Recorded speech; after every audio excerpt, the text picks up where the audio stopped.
एक बार सही मिलकर के पवित्र गायत्री मंत्र का उच्चारण करेंगे। ओम भूर्भुवः स्वः तत्सवितुर्वरेण्यं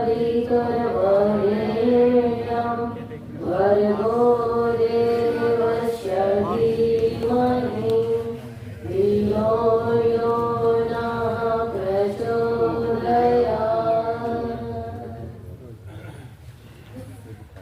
यहाँ पर विराजमान व्याख्यान वेदी के सभी विराजमान सभी आदरणीय विद्वजन सब की श्रोतियों श्रद्धा मातृशक्ति। अगर एक ही व्यक्ति का नाम होगी तो बहुत समय हो जाएगा। मात्र 5-7 मिनट के लिए आपके सामने उपस्थित है। अभी आप बहुत सुंदर प्रवचन सुन रहे थे और आदरणीय प्रधान जी ने जो विषय छेड़ा वो विषय आजकल मेरा बहुत ही ज्यादा चर्चित विषय बना हुआ है और इस विषय से मैं इतनी मतलब इन सब मुद्दों से इतनी ज्यादा त्रस्त हो गई हूँ कि इन मुद्दों पे बोलना इतना आवश्यक हो गया बहुत ज्यादा। माता निर्माता भवति। हमारे उपनिषदों में एक पंक्ति आती है स्वाध्यायान मां प्रमदः। जब मैंने यज्ञ का प्रारंभ किया तब से मैं कह रही हूँ कि हमें यज्ञ स्वाध्याय अर्थात ब्रह्म यज्ञ जिसको स्वाध्याय भी कहा जाता है उसको नहीं छोड़ना चाहिए, अपने जीवन में स्वाध्याय करना चाहिए। आज सभी प्रशंसा कर रहे थे कि सुशील प्रधान जी ने इतना अच्छा बोला, कहीं ना कहीं स्वाध्याय का अंतर दिखाई आपको दिया, इसीलिए कहते हो कि स्वाध्याय करना चाहिए। आप विचार करो कि राम जी के देश में कृष्ण जी के देश में राम जी कृष्ण जी का देश इसलिए कह रही हूँ क्योंकि ये हमारी आत्मा है। अगर संस्कृति से इन्हें निकाल दोगे तो बचेगा क्या? मर्यादा पुरुषोत्तम श्री रामचंद्र जी महाराज हमारे प्रत्येक महापुरुषों पे लोगों ने इतने षड्यंत्र चले।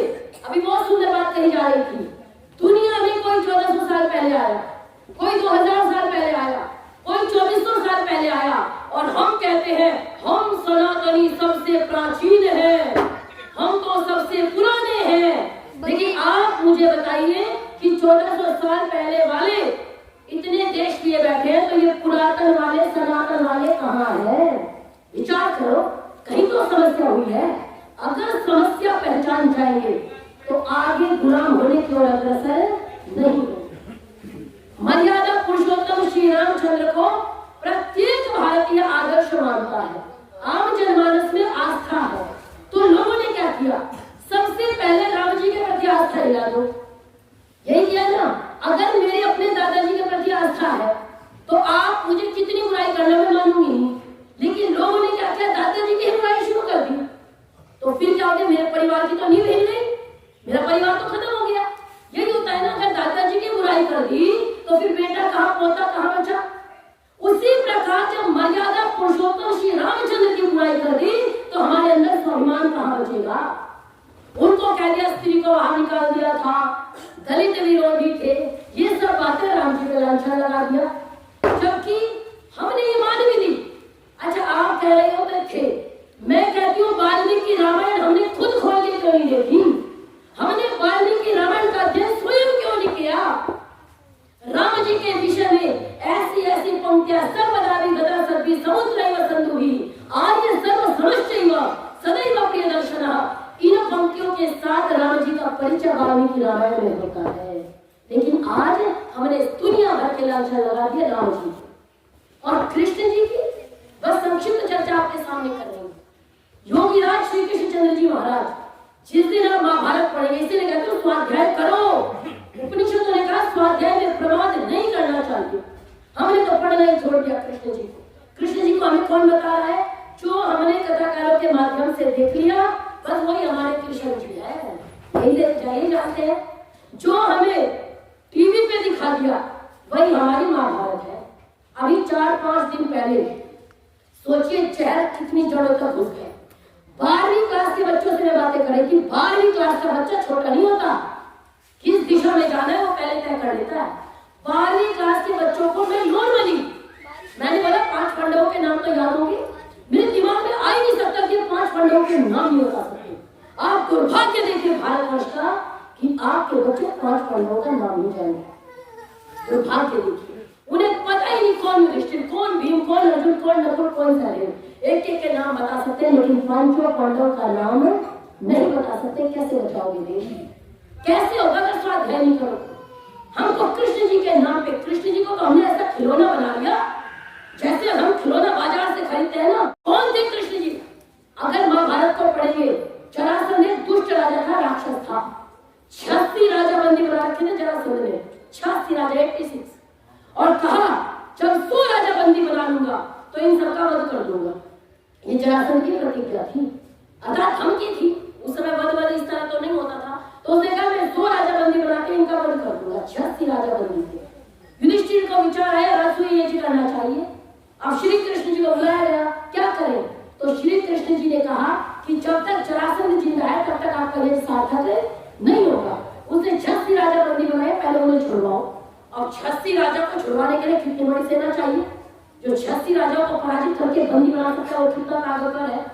तो युधिष्ठिर ने कहा महाराज कैसे होगा, राजसूय यज्ञ ना करें? उन्होंने कहा कुछ नहीं होगा, मुझे भीम और अर्जुन को दे दो, बाकी तुम तैयारी करो। आप विचार करो कितने बड़े नीतिमान, हमारी क्या औकात है उनके सामने, और हम उन्हें झुला रहे हैं। हमारी औकात देखो, हम अपने आप को कितनी बड़ी तोप मान के बैठे। ये शब्द इसलिए कह रही हूँ, पीड़ा होती है। कृष्ण जी वो व्यक्ति थे, उन्होंने कहा दे दो मुझे 2 बंदे, और दोनों को लेकर के ब्रह्मचारी के वेश में ले गए। जरासंध ने कहा ये कौन है? उन्होंने कहा ये स्नातक है। तो उन्होंने कहा अच्छा इनको यज्ञशाला में रखो, आराम से बोल क्यों नहीं रहे? उन्होंने कहा इनका मौन रखिए, जब मौन टूटेगा तब तुमसे बात करेंगे। अब बुलाया और जरासंध को इतने तरीके से घेरा और वहीं पे जरासंध का वध करवा दिया, बिना खून वाले, बस केवल जरासंध का। ये है कृष्ण जी की ताकत। इसीलिए कहा था राजसूय यज्ञ में भीष्म पितामह से पूछा है किसकी अग्रिम पूजा करी जाए? कौन ऐसा व्यक्ति है जो सबसे श्रेष्ठ है, जो ज्ञान में भी श्रेष्ठ है, जो बल में भी श्रेष्ठ है, उसका नाम बताओ। भीष्म पितामह ने कहा था वेद वेदांग विज्ञानम फलम चाप्यधिकम तथा नृणाम लोके ही कोन्यस्ति विशिष्टः केशवाद होते। उन्होंने कहा इस समय पूरी पृथ्वी पे वेद वेदांगों के ज्ञाता, वेद वेदांग विज्ञानम, और केवल वेदों को नहीं जान रहे, फलम चाप्यधिकम तथा उनका बल भी बहुत ज्यादा है, छात्र धर्म भी उनके अंदर है। ऐसा अगर कोई है पृथ्वी पे तो इस समय कृष्ण जी के अलावा कोई भी नहीं। और उन कृष्ण जी की दुर्गति कहूंगी। अच्छा आप उनको घर में ले आए, पहले मैं इससे बोलती नहीं थी, चलो कोई बात नहीं, लोगों की आस्था है, लड्डू गोपाल को ले आए, कोई बात नहीं, चलो माताओं ने रखा तो सही, किसी भी रूप में कृष्ण जी को ला रही है, मान रही है, मैंने कुछ नहीं कहा। लेकिन जब मैं वीडियो देखती हूँ, आप स्वयं मांसाहार करते हो, आपने वीडियो देखी होगी, उनको मांसाहार का भोजन कराया जा रहा, भोग लगाया जा रहा। इतनी बेशर्म हिंदू कौन है, इनके लिए शब्द नहीं है, इतनी कायर कौन है कि अपने आराध्यों को, जिन्होंने जिंदगी भर शांति परी मुनि के आश्रम में रहकर अध्ययन किया, उनको हम मांस का भोग लगा रहे हैं, जो हमारी औकात है। अभी नागरा की घटना पड़ रही थी, एडमिशन कराया गया, अभी उन्होंने क्लास में टॉप किया है, 550 में से 541 नंबर है। जिन्होंने गुरुकुल शिक्षा पद्धति को बढ़ावा दिया, जो महर्षि सांदीपनि मुनि के आश्रम में पढ़े, हम कॉकवाड़ी के लोगों ने उनको कॉन्वेंट में प्रवेश करा दिया। हम इतने निकम्मे लोग, इससे बड़ा पतन किसी समाज का नहीं हो सकता। और क्या कहेंगे, इनको हम भोग लगा रहे, ये हमारे भगवान है। आर्य समाजी तो इन्हें मानते नहीं, इसलिए बोल रहे हैं। भाई साहब अगर इसको मानना कहते हैं, कृष्ण जी को खिलाने के लिए माता देवकी चाहिए, राम जी को पालने के लिए कौशल्या चाहिए, भगत सिंह को पालने के लिए विद्यावती चाहिए। क्या इतना तप आपका है कि हम कृष्ण जी को पाल सके? हमारी ये तपस्या है। तो मैं सबसे ये कहूंगी कि बर्बाद चमन को करने को जब एक लोग आप विचार करो, चारों तरफ से आपकी संस्कृति में प्रहार हो रहे हो, लोग आपको मिटाने की साजिशें कर रहे हो, उसके बाद भी अगर आप जागरूक नहीं हुए, आप स्वयं मिटने को तैयार है, तो याद रखिए बर्बाद चमन को करने को जब एक लोग काफी है। हर शाख पे उल्लू बैठा है, अनजाने को इसका क्या होगा। हर शाख पे उल्लू बैठा है, अनजाने को इसका क्या होगा। और क्या कहती है, मनियारे का वेश बनाया, श्याम चूड़ी बेचने आया। बहुत बड़ा काम ले दिया ना कृष्ण जी। भगवत गीता में, श्रीमद् भगवत गीता में कहते हैं परित्राणाय साधूनां विनाशाय च दुष्कृतां। साधुओं की रक्षा के लिए, परित्राण के लिए और दुष्टों के विनाश के लिए मेरा जन्म हुआ है।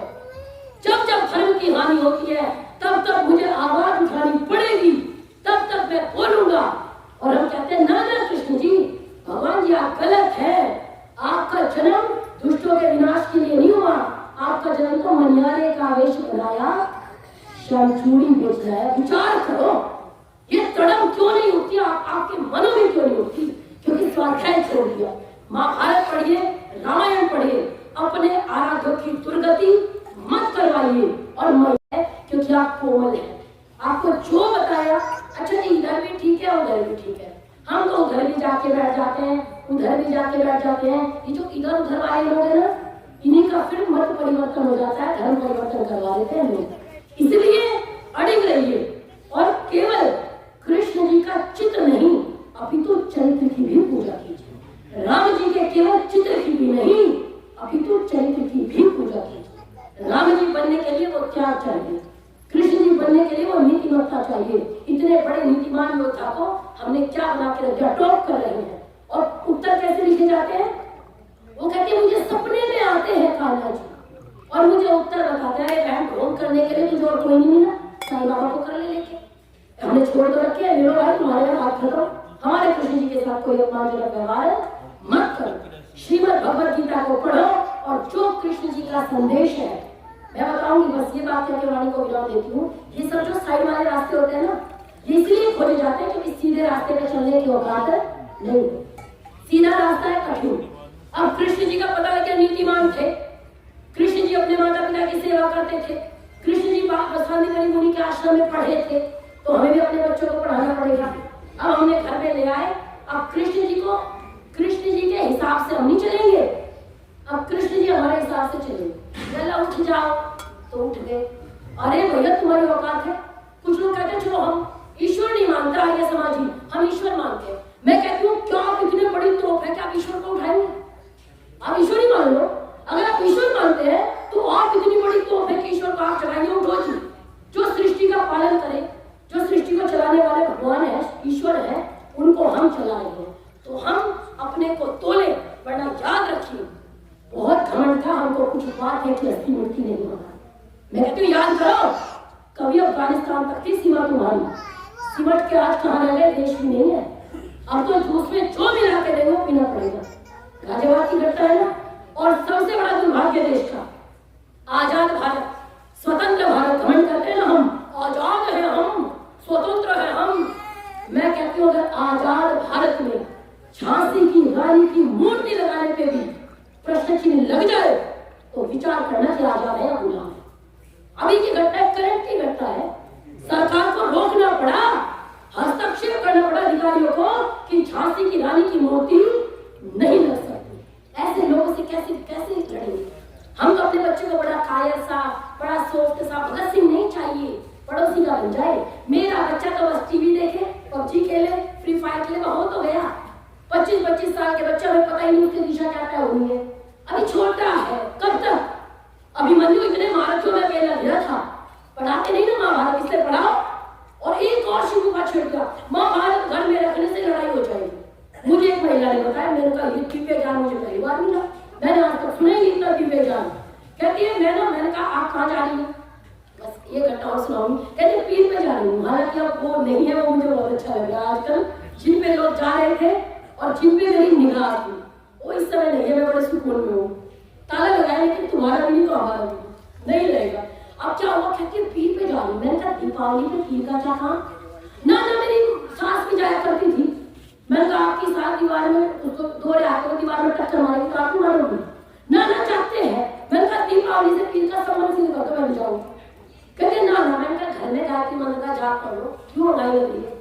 अरे आपको पता नहीं हम गायत्री मंत्र नहीं पढ़ सकती। अरे इतनी सिद्धि कहूँ पागली कहूँ नहीं समझ में आया, गायत्री मंत्र नहीं पढ़ सकते हम तो क्या पढ़ेंगे भाई?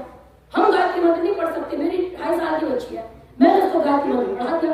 अब कुछ जो जन्म बनाया ना उनको बड़ा दर्द हुआ और ये गायत्री मंत्र पढ़वा दिया छोटी बच्ची को। मैंने कहा रुक जाओ करना पढ़ाऊंगी तब तुम्हें कुछ नहीं हुई। ऐसे ऐसे लोग हमारे देश में। तो उन्होंने कहा ना तो हम गायत्री मंत्र पढ़ सकते। मैंने कहा अच्छा, मैंने कहा कुछ लाओ घर में, स्वाध्याय करो, रामायण पढ़ो, महाभारत पढ़ो, क्या टक्कर मारो, महाभारत भी नहीं रख सकते। मैंने कहा क्या होगा? कहीं लड़ाई होगी। मैंने कहा रामायण रखने से कौन सी तेरे घर में शांति आ गई? बस को फिर भी ले गया, महाभारत पढ़ लेगा। कहने का अभिप्राय है पढ़ना छोड़ दिया। महाभारत जैसा ग्रंथ जिसमें इतनी नीति की बातें हो, अपने बच्चों को पढ़ाओ। महाभारत अभिमन्यु है, जब चक्रव्यूह में प्रवेश किया उनको पता था युद्ध इतनी बड़ी सीमा पे लड़ा जा रहा था, अर्जुन दूसरे मोर्चे पे लड़ रहा है, चक्रव्यूह बना दिया। उनको पता है किसी को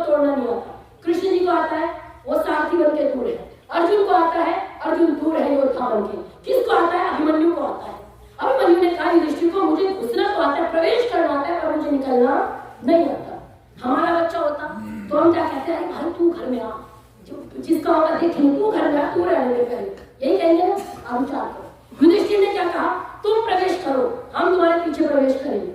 प्रवेश कर गए। आप विचार करो, ये उन्नति हम कर रहे हैं। आज हम कहते हैं ना, बहुत हम विकासशील देश है, हम विकसित देश है। मैं कहती हूँ हम प्रवेश करेंगे, आप चलो।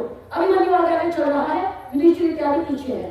जयद्रथ ने रास्ता रोक दिया, एक भी योद्धा प्रवेश नहीं कर पाया पांडव पक्ष का, केवल अभिमन्यु है। आप विचार करो, सामने आचार्य द्रोण जैसे योद्धा है। आचार्य द्रोण वो व्यक्ति है जो बाप के भी गुरु है। आप विचार करो, बच्चा घबरा नहीं रहा, हटा नहीं, युद्ध में लड़ रहा है। सामने कौन लड़ रहा है, कौन जैसा योद्धा जिसकी बाप से तुलना की जाती है, हट नहीं रहा, वहीं खड़ा है। कृपाचार्य, कृतवर्मा, अश्वत्थामा, उस समय के सबसे नामचीन योद्धा खड़े थे सामने चक्रव्यूह के अंदर। अकेला बालक अभिमन्यु खड़ा है, लेकिन हट नहीं रहा। ये थे भारतवंश के बालक, ये थी हमारी ताकत। हटा नहीं, उनकी तलवार छीन ली, लड़ाई में उसकी तलवार कट गई। जब उसको लगा मेरे पास कोई शस्त्र नहीं बचा, भागा नहीं, अंत में अपने रथ का पहिया निकाल कर उनकी तरफ दौड़ पड़ा। इसको बोलते हैं बलिदान होना, इसको बोलते हैं ताकत। अगर मेरा अपना भी अगर अन्याय करता है तो उसका भी पक्ष नहीं है। इसलिए स्वाध्याय कीजिए और अपने बच्चों को पुनः, जिसके लिए हमारा देश जाना जाता है, देश सकाशात्तर जगह स्वचरित्र शिक्षण पृथ्वीराम सर्वमानवा, फिर से वो सपना स्वामी दयानंद का पूरा हो। और अंतिम में गीत की दो पंक्तियां कि जिस दिन वेद के मंत्रों से, महर्षि दयानंद ने हमको आदेश किया था, जिस दिन वेद के मंत्रों से धरती को बुझाया जाएगा, उस दिन मेरे गीतों का त्योहार मनाया जाए, उस दिन मेरे गीतों का त्योहार मनाया जाए।